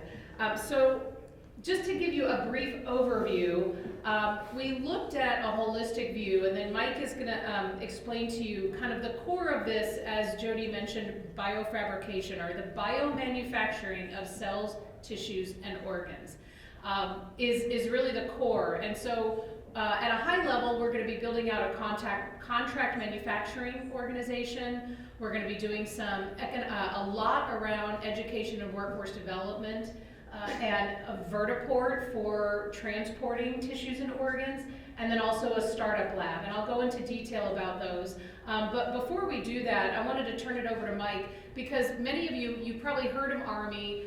I'm pretty sure that you know Dean Kamen. He's in energy. But what is biofabrication, and how does that history play into this? And I'm going to let Mike, who was here from the beginning, kind of take us through that.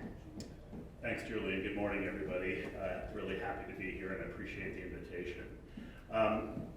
So I'm going to turn the clock back a little bit and review a little bit, for those of you who don't know all of the history, how Army came to be. It's generally regarded that the founding of Silicon Valley happened actually way back in 1956 with the relocation of one of the inventors of the transistor, William Shockley, who at the time of the invention of the transistor worked at Bell Laboratories, where I had the privilege of working for almost 20 years. And he decided to move from Murray Hill, New Jersey to what we now know as the Silicon Valley, San Jose, not far from Stanford University.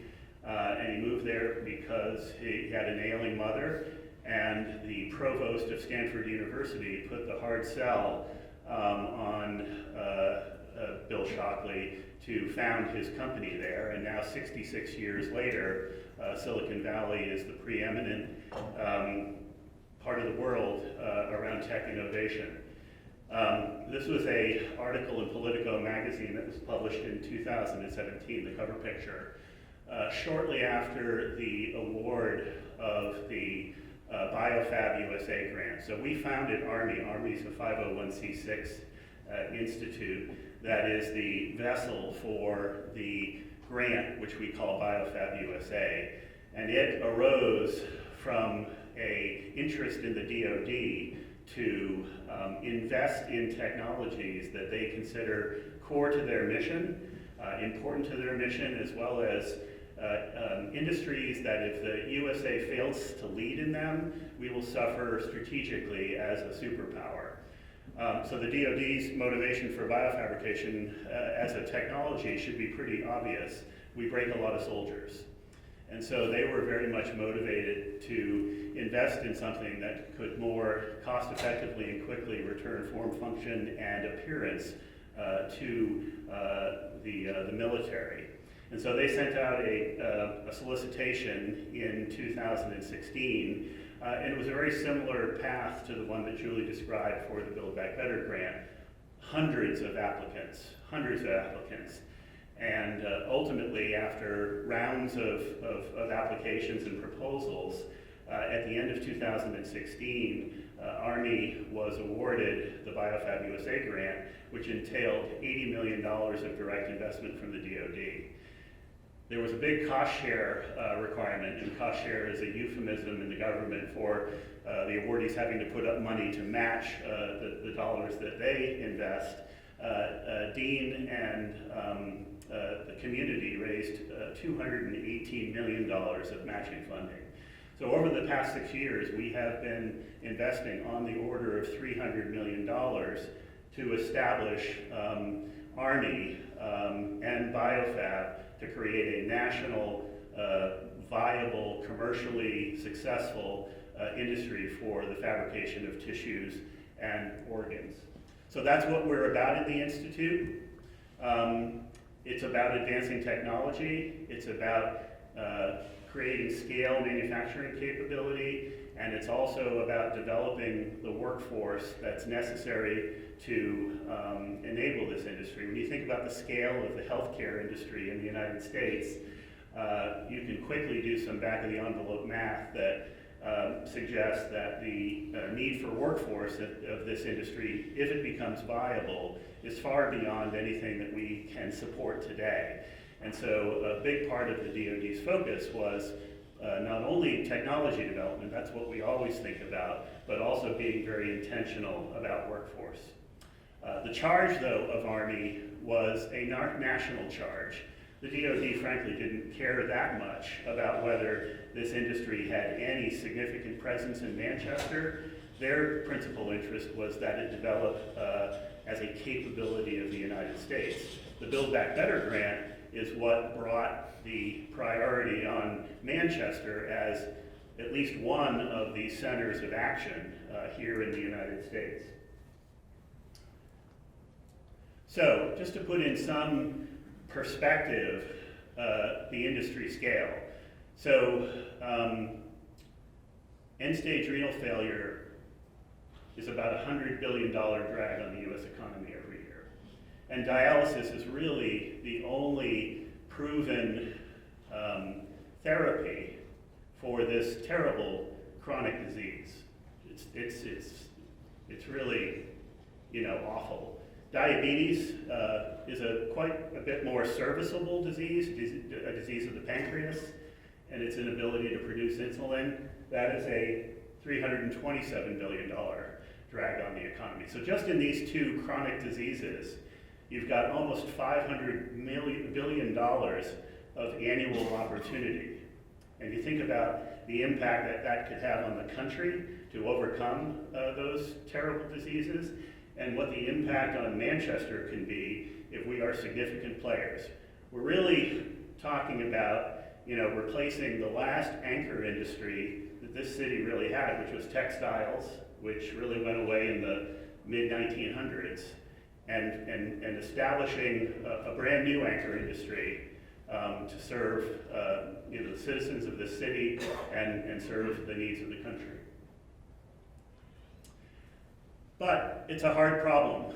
Tissue fabrication has been the hot thing for 20 years now, but it hasn't developed. Number one, it's a hard technical problem, but number two, we have really never been intentional as a country in figuring out how to really develop a core manufacturing technology. I mentioned the Silicon Valley.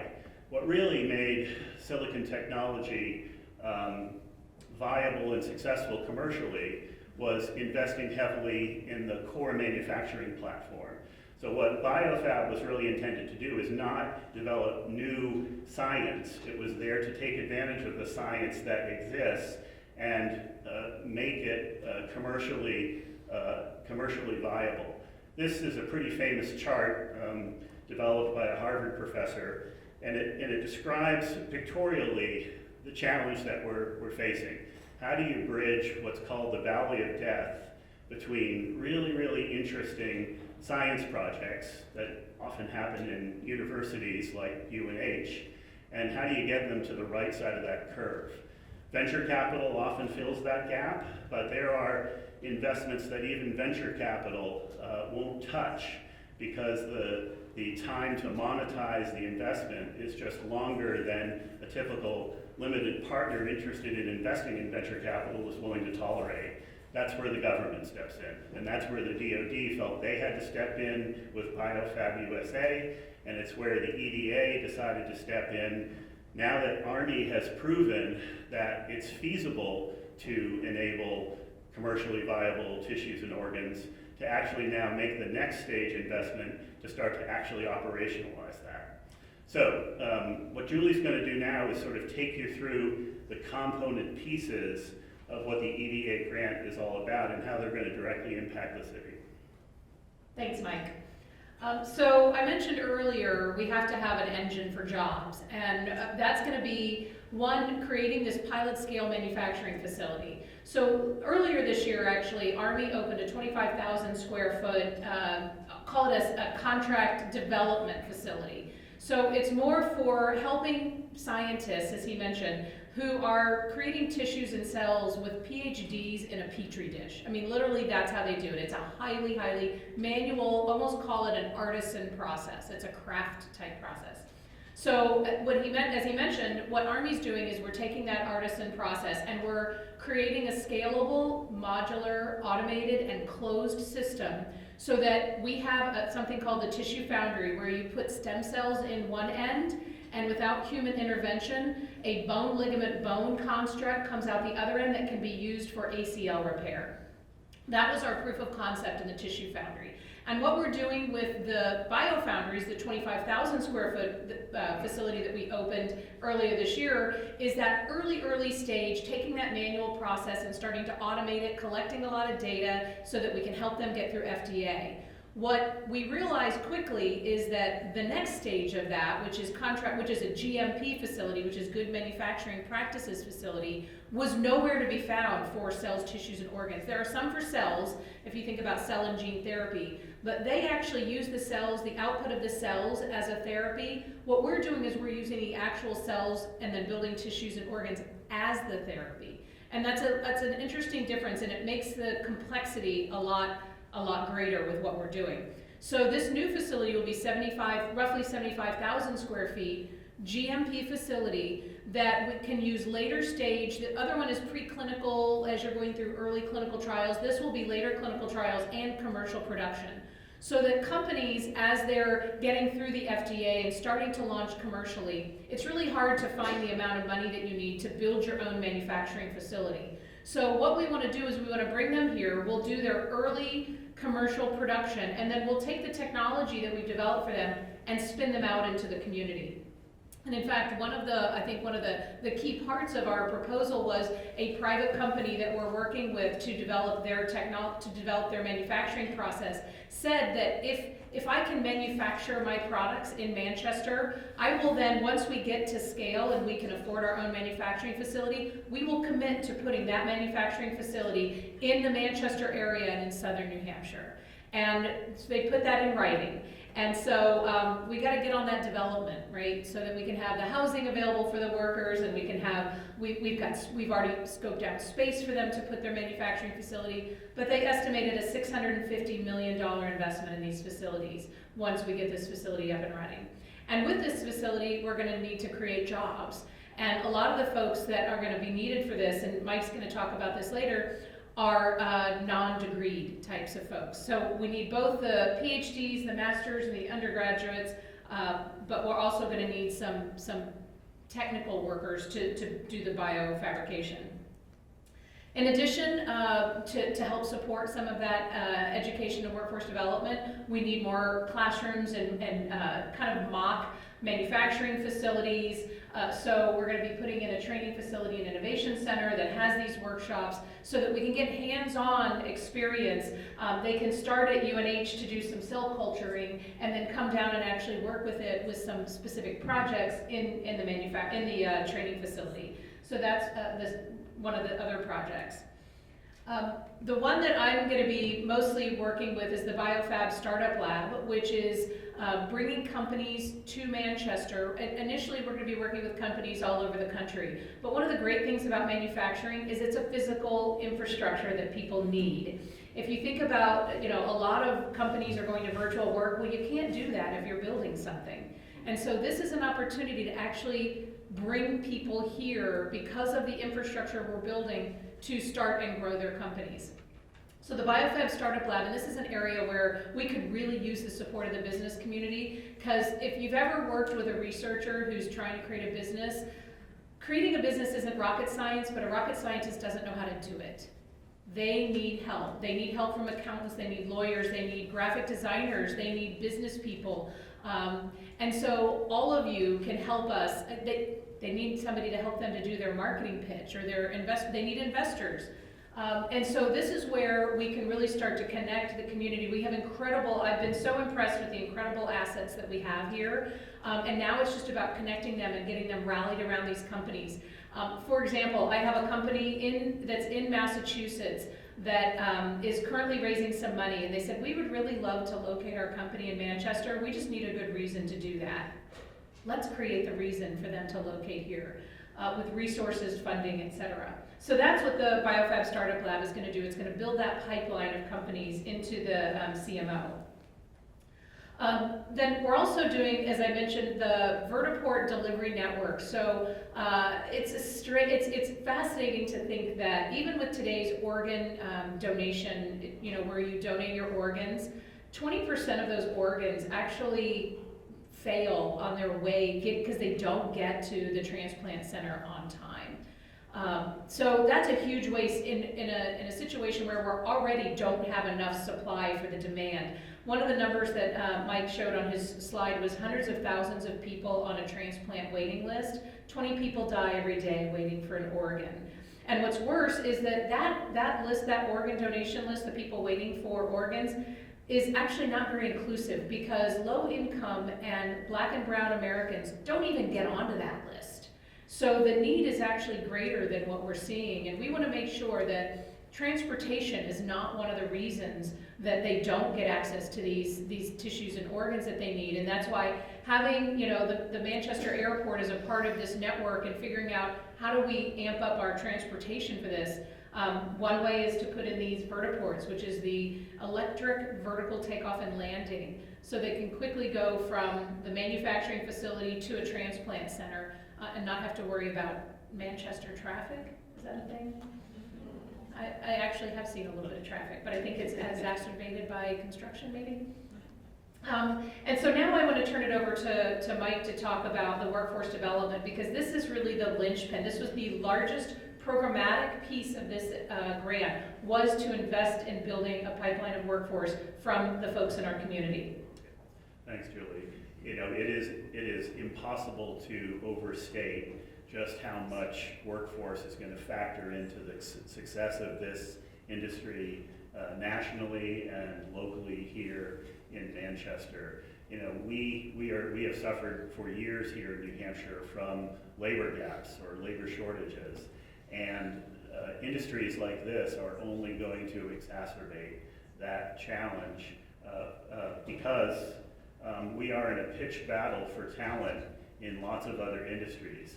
My students at UNH have lots of options, and it's not with some, I wouldn't call it glee, but at least some small degree of happiness that I see things like social media maybe cooling off, because we are competing against companies like Facebook and like Twitter and with iPhone apps, and we have.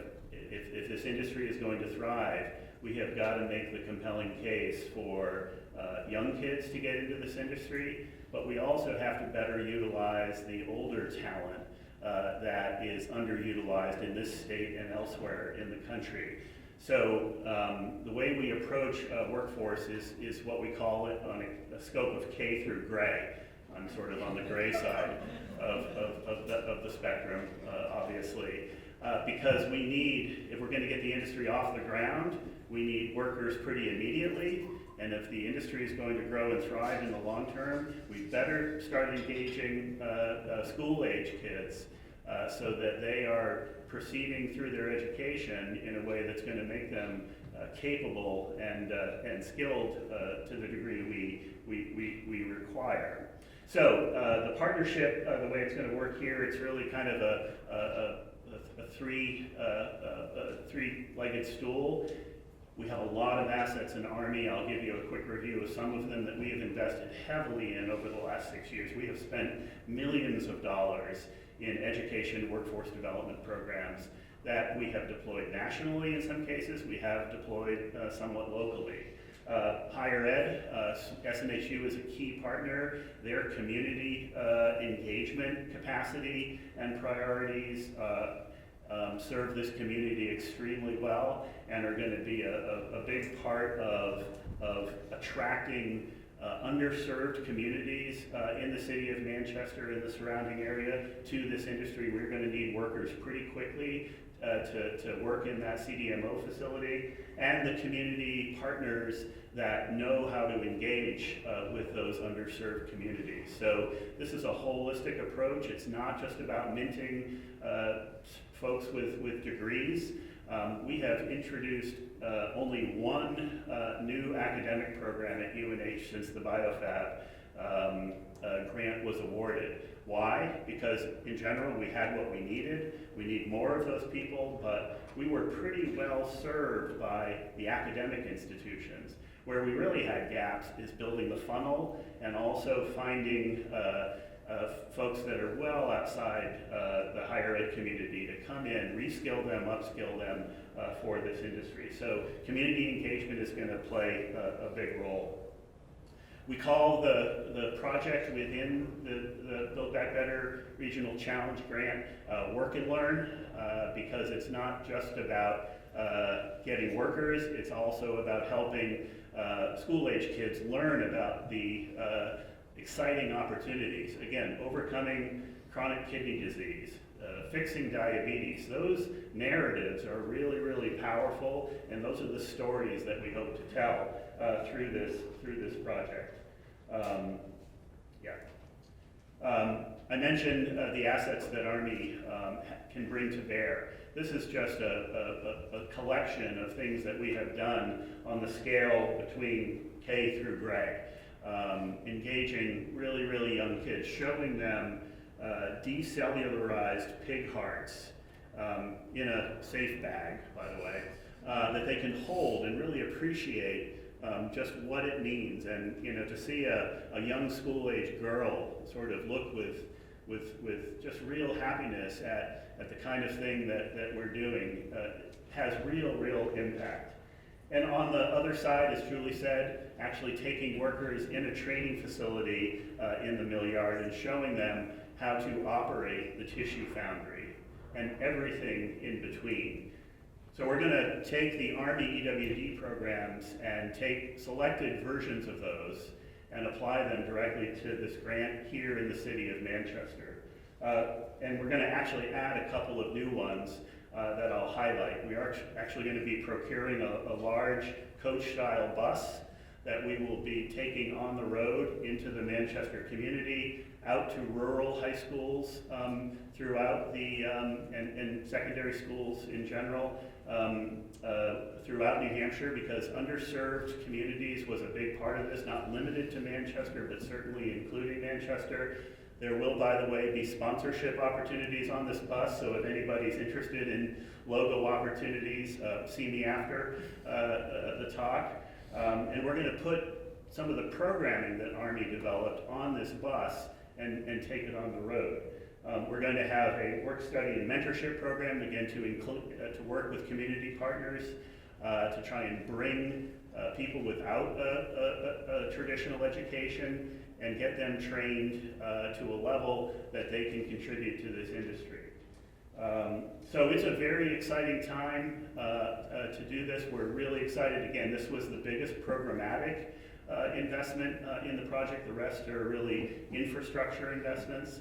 And we're just so excited to be part of this and looking forward to engaging this community as we start to head into implementation. I think we have time for questions. Oh, I know we weren't that good. No. It's a lot to take in. Yeah, I'm curious about the timing, because if there's a big push, and let's hope it's successful for, all right, I'll just start again. For those in the back, apologies. Curious about timing. We hope that the workforce development piece of this is very successful, and so let's say that you're off and running in that front.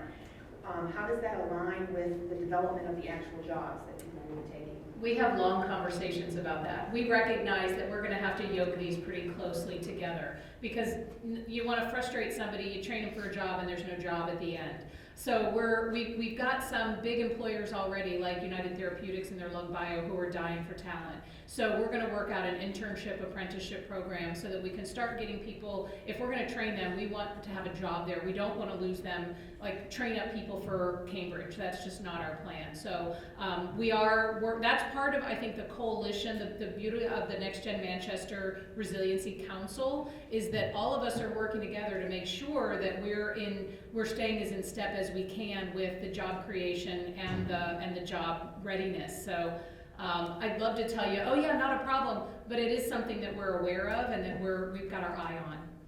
Yeah, just to put a cap on that, BioFab has been underway for 6 years now.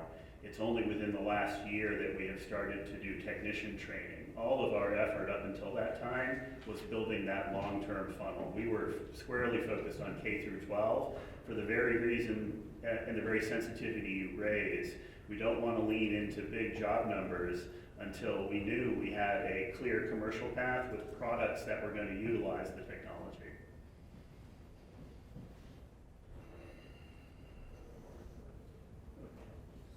I have another question, sorry. What will be the impact of the tissue fabrication center on the other aspects of healthcare delivery in this region? You think there'll be a migration of other businesses? Oh, we sure hope so. Yeah, no, we've already seen it, like this one company from Massachusetts that wants to come here. So we're not talking just about like therapy companies that have tissues. We're also talking about, there's a lot of enabling technology that's being developed, sensors, bioreactors, cryopreservation for cells. And a lot of those companies, we even have cultivated meat companies that we're working with that are using animal cells to create meat without harming any animals. And we have a company that is opening an office here that does cultivated leather. So they're taking our technologies, and these are very relevant. So I would say that, this is, I think, a really integrated effort that's gonna yield a lot for the community. Yeah, I personally would not be surprised to see the enabling technology and supply chain economic development be larger than the actual location of tissue products here in Manchester, because we are about enabling manufacturing. That's really the role that we play. If you look at the semiconductor industry, which is where I've spent most of my career, and you've seen this in the popular press, we're all worried about Taiwan, right? Because the chip foundries are in challenging territories of the U.S. All of the enabling technology that goes into those foundries are in the U.S. or in Europe, by and large. And those industries are actually as large, if not somewhat larger, than some of the retail product industries that TSMC in Taiwan serves. So this is an entire supply chain model. And I think if we do it right, we're going to see a lot of the underlying technologies and the enabling manufacturing technologies actually land here. How about the clinical services? Clinical services, yeah. So I'm actually working on another grant that I hope to be back in a year telling you about. That's quite a bit bigger than this one. That is looking at what do we need to do to create an industry. So that's really what we're doing. We're creating a viable industry. And clinical trials, clinical support, really important. So we're working with CMC. They're doing some things around training clinicians. We recognize that any change in the way you do something can be very difficult to adopt, and so we want to get ahead of that and make sure that we're looking at what are the factors that we need to have lined up to be able to get to actually create this industry. So. And Dean's always looking 10 years ahead of what's the next problem to tackle, and we're already there. We're going to make sure we operationalize this, but then what's the next thing that we need to be ready for? Clinical, so Dartmouth-Hitchcock is a great resource in the community as well. And in this next iteration, we'll be looking regionally as well at Vermont and in Maine, and how can we take advantage of the resources, the clinical resources, the partnerships that we have there. Yeah, I would say the last thing that I'll say is that there is an effect that happens when you're in one part of the biosciences that benefits other sectors of the biosciences. I get calls every other week. We run a small company incubator at the UNH Manchester campus. We spent about $8 million as our contribution to the BioFab grant to invest in what we call our Biotechnology Innovation Center. And we get inquiries from adjacent industries who have heard about Army and BioFab and say, well, this ecosystem has breadth, and if you're doing that kind of work, you probably can support this kind of work. So we're hoping to benefit from that sort of halo effect. She's coming to give us the hook. So I just want to finish with one thing. I think one of the speakers of the prior panel said, in a rising tide, all boats rise. We're really hopeful that through this grant and through the growth of this industry, the community coming together, that we're going to create a huge rising tide for everybody. And like Mike said, I think replacing textiles with biomanufacturing, it's in our future, and I think coming together we can make that happen. Thank you. Thank you so much.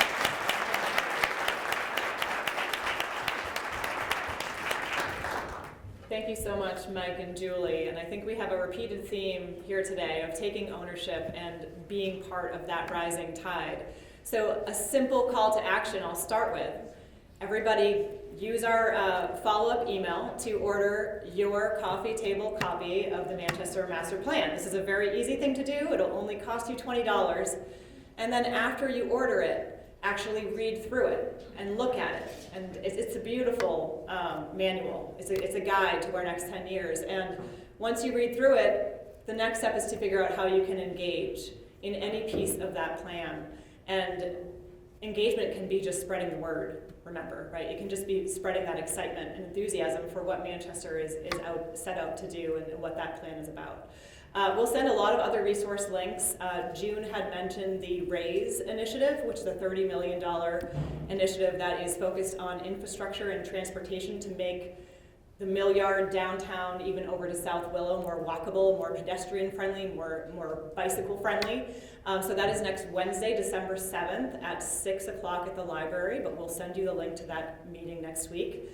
We will also send out all the presenter slide decks as well as their contact information, and I'm sure there are a few other things, links to more information on the Army projects, etc. So we'll load you up with all that good stuff. One last mention is we have our business and government reception next Friday. So you ended this week with us. Why not end next week with us too? That one is at the end of the day. What else are you going to be doing at 4:30 on a Friday? Is at the Courier, which is always lovely. So if you can join us for that, we'll send you the link for the registration. And otherwise, so glad that you all joined us. Thank you for coming today and for sharing the enthusiasm that we all have for Manchester. Appreciate it.